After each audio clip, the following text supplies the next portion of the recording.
Lecture 13, Bony Thorax, Pectoral Girdle, and Arms. Finishing with the axial skeleton, we will finish with the bony thorax or thoracic cage. The bony thorax is comprised of the ribs and the sternum. It forms a somewhat flexible protective cage that surrounds such vital organs as the lungs and heart.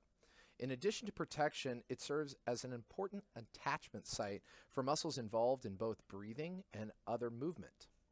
Here we can see the sternum, including the manubrium, the body, and the xiphoid process that extends down. The ribs are going to be 1 through 7, the vertebrosternal ribs, or true ribs. The vertebrochondral ribs are ribs 8 through 10, and the vertebral ribs, or floating ribs, are ribs 11 through 12. An easy way to remember is that the vertebrosternal, or true ribs, connect to the sternum and the vertebrae, so vertebrosternal. The vertebrochondral ribs are going to connect from the vertebrae to hyaline cartilage that will then connect to the rest of the rib cage, and the floating ribs only connect to the vertebrae, so they don't connect to anything else. They'll be an attachment site for muscles later on. Here we see a rib. The rib is a long, curved, somewhat flattened bone that originates on the thoracic vertebrae and ends in the wall of the thoracic cavity. We can see the shaft, the long portion, the neck, and of course the head or capitulum, which would be the actual surface that would then lead into the articular facet that's going to articulate with the transverse costal facet on the vertebrae. The superficial surface is actually going to attach directly to the hyaline cartilage or into the sternum. Here we can actually see where the superior articular facet of the rib articulates with the vertebrae. The movement of the ribs is very interesting in that it acts like a bucket handle held out to the side horizontally. Pushing down moves the ribs inward, pushing up moves the ribs outward. The sternum will move accordingly to the rib movement. The movement of the ribs is going to affect the width and depth of the thoracic cavity, so it's very important in increasing and decreasing the volume of the thoracic cavity. Here we can see a sample of what I was talking about with the ribs working like a bucket handle. If we actually push the ribs down, moving inferiorly on the body, we're going to be decreasing the actual volume of the thoracic cavity. If we move it up, we're going to be increasing the volume of the thoracic cavity. Moving up is breathing in, moving down is breathing out.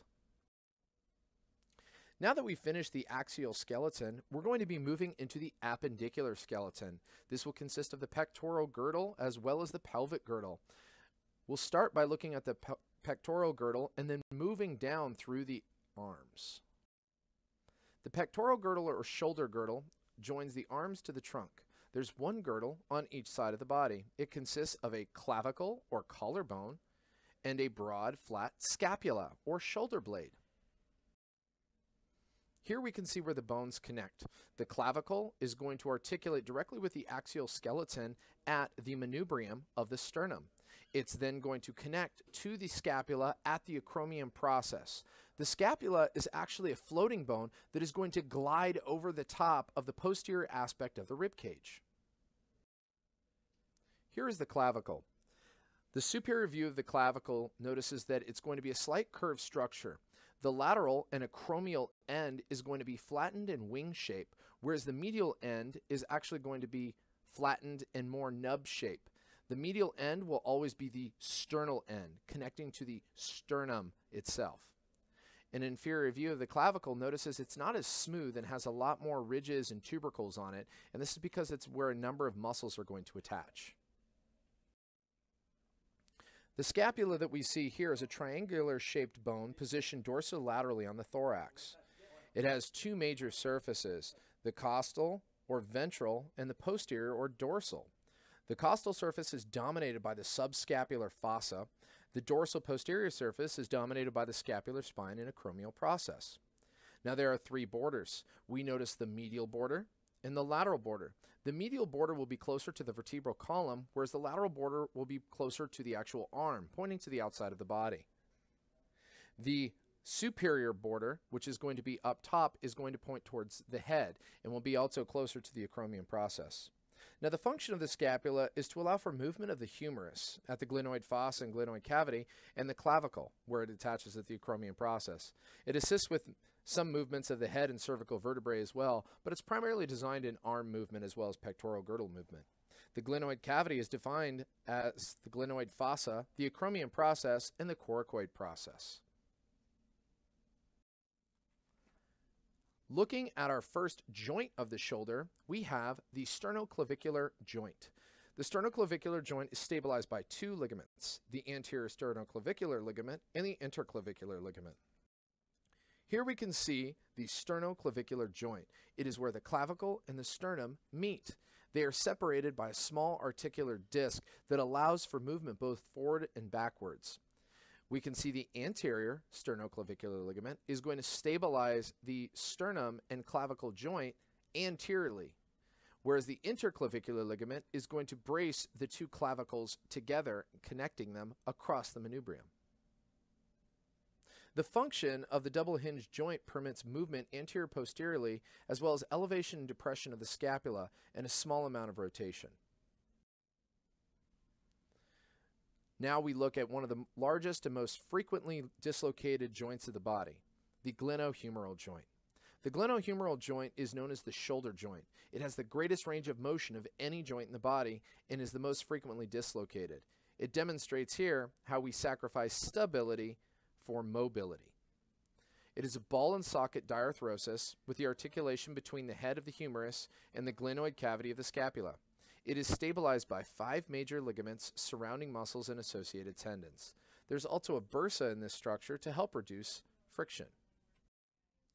Now, there are 5 total ligaments that we will cover with respect to the glenohumeral joint that stabilize this. The glenohumeral ligament, the coracohumeral ligament, the coracoclavicular ligament, the coracoacromial ligament, and the acromioclavicular ligament. All of these ligaments are going to stabilize the joint in different ways, but do notice that each ligament is named for the attachment sites of it. So the glenohumeral ligament will attach from the glenoid cavity into the humerus, so glenohumeral. The coracohumeral will attach at the humerus into the coracoid process, so on and so forth. So do remember this tip when trying to remember the names of the different ligaments, is that it's based upon their attachment sites. Here we can actually go through and see all of the different attachment sites of the ligaments. Starting from the coracoclavicular ligament, we see where it attaches from the coracoid process directly into the surface of the clavicle. The acromioclavicular ligament will actually attach at the acromioclavicular joint. This is, of course, a joint directly between the acromion process and the clavicle, stabilizing these two movements. The function of this joint is going to be to raise the arm above the head. If it's ever impinged or closed off, it'll cause pain when trying to raise the arm above the head. We have the coracoacromial ligament that's going to stabilize between the coracoid process and the acromion process. Then we have the coracohumeral ligament that will stabilize between the coracoid process and the humerus. Finally, surrounding the articular capsule is going to be the glenohumeral ligament that stabilizes between the glenoid cavity as well as the humerus. Some of the major features of the glenohumeral joint are the articular capsule. It extends from the scapula to the anatomical neck of the humerus and permits extensive range of motion. There's a small articular cartilage on the inside and then a very unique fibrocartilage structure called the labrum. Labrum means lip or edge. This is designed to increase the surface area of the glenoid cavity to allow it to not dislocate so frequently. Here we can see some of the inner surfaces of the glenohumeral joint. We have the different articular cartilage surfaces that are going to glide next to each other and to allow to reduce friction. Then we have the glenoid labrum, that lip-like structure that will act almost as a suction cup for the head of the humerus to allow it to move more effectively. We have all the different ligaments that we've talked about that will stabilize the joint. And then finally, a subdeltoid bursa. Remember that a bursa is a connective tissue sac that will surround tendons and ligaments and is designed to and be fluid filled and is designed to reduce friction. Here is a lateral view of the glenohumeral joint where we can see the bursa, the different supporting tendons and ligaments of the internal structure of the glenohumeral joint. We also see a few muscles here. The muscles that we'll be looking at are actually the muscles of the rotator cuff. These are going to be different muscles that are designed to stabilize during movement of the shoulder joint. They include the supraspinatus, the infraspinatus, the teres minor, and the subscapularis.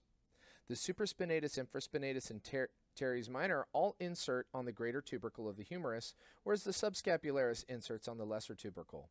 An easy way to remember the names of the muscles are the head of the humerus sits in the glenoid fossa, with the acronym of SITS, S-I-T-S, reminding you of the different names of the muscles in order for the rotator cuff.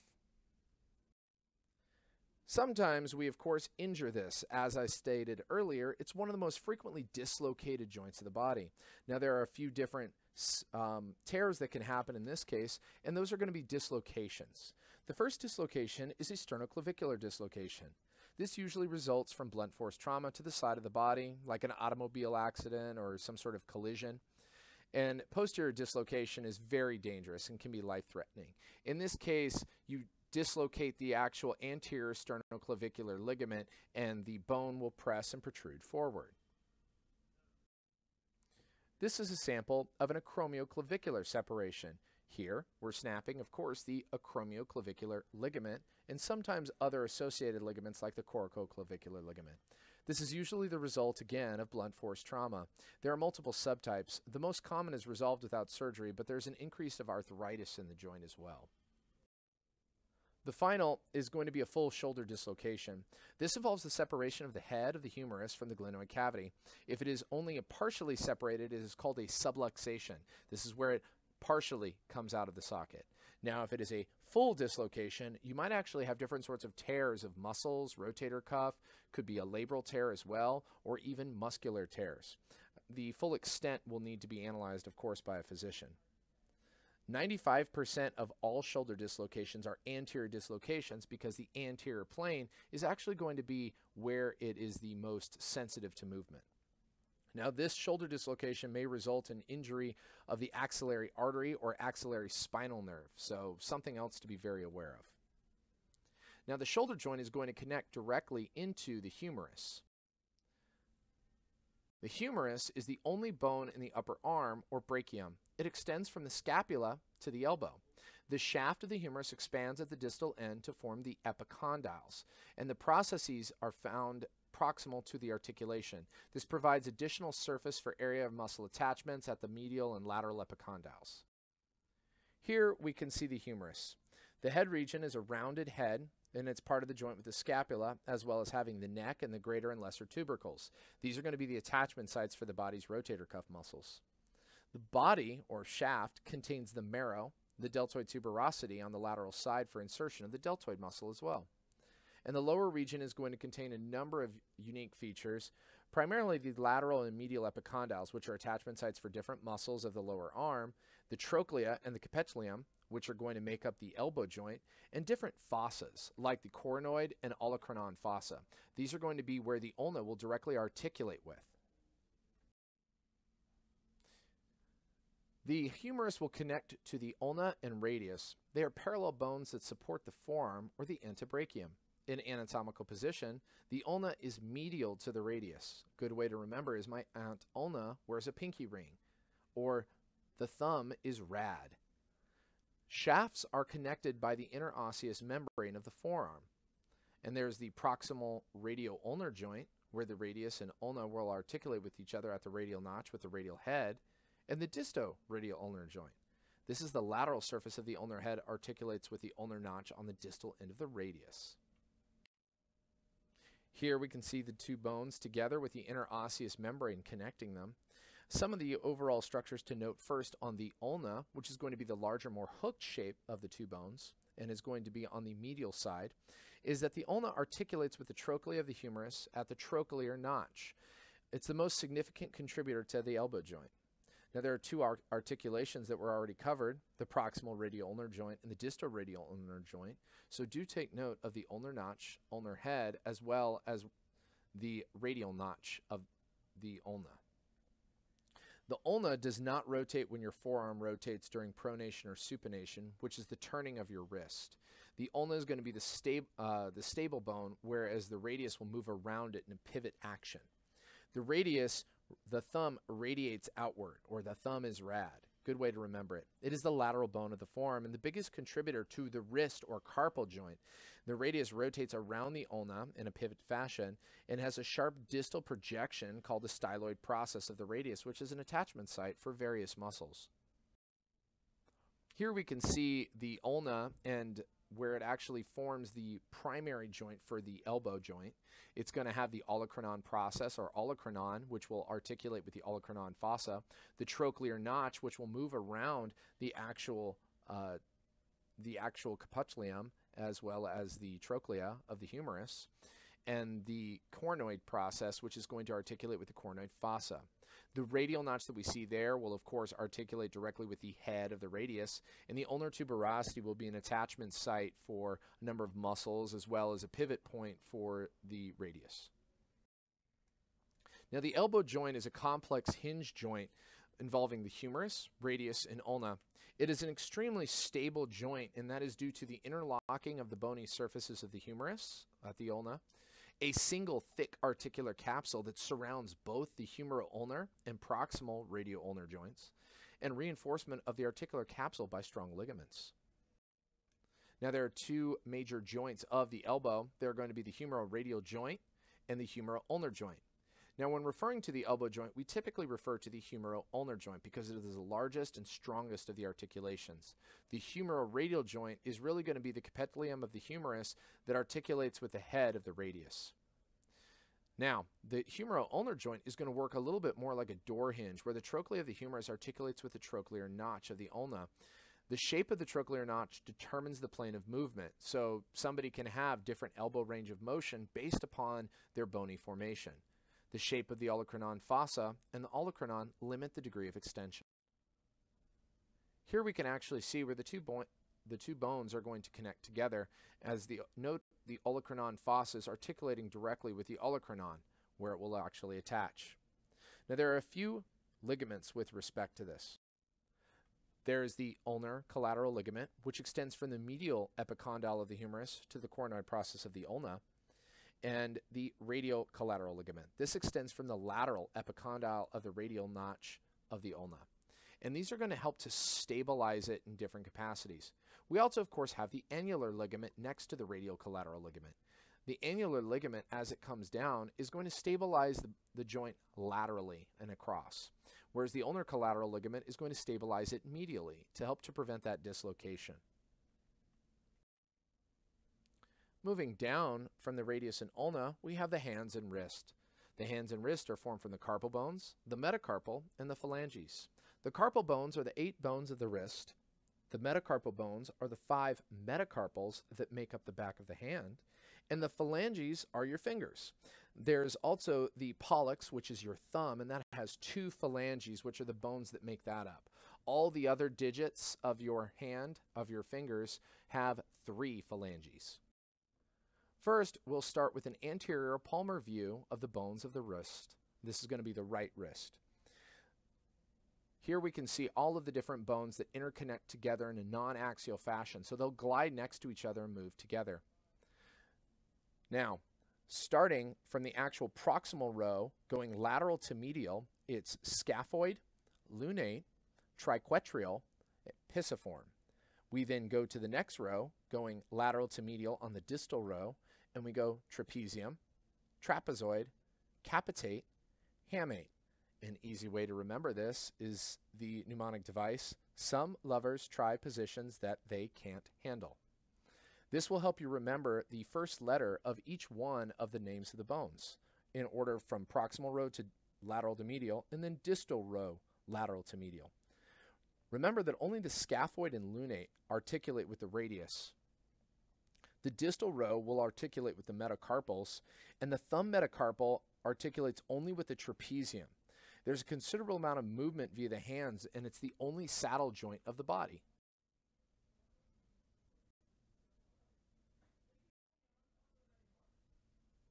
Here we can see where the thumb is going to articulate directly with the trapezium as it extends out, and that will make up metacarpal 1. Going in from there, it will be 2, 3, 4, and 5. So we go an anatomical position from lateral into medial, numbering the bones. And those are your metacarpal bones. As we extend down, we go into the phalanges. The phalanges will be the extension off of the metacarpal, and we have the proximal, middle, and distal phalanx. They will be numbered in the exact same way that the metacarpals will be. So for example, the pinky will have proximal phalanx 5, middle phalanx 5, and distal phalanx 5. When referring to the pollex or thumb, it only has a proximal and distal phalanx. It has no middle phalanx. Here we can see the most unique joint of the body in the saddle joint. It is what gives us opposable thumbs, as it allows us to touch our fingers together. And this is going to be, again, the trapezium of the carpals, and is going to be the metacarpal 1 of the thumb.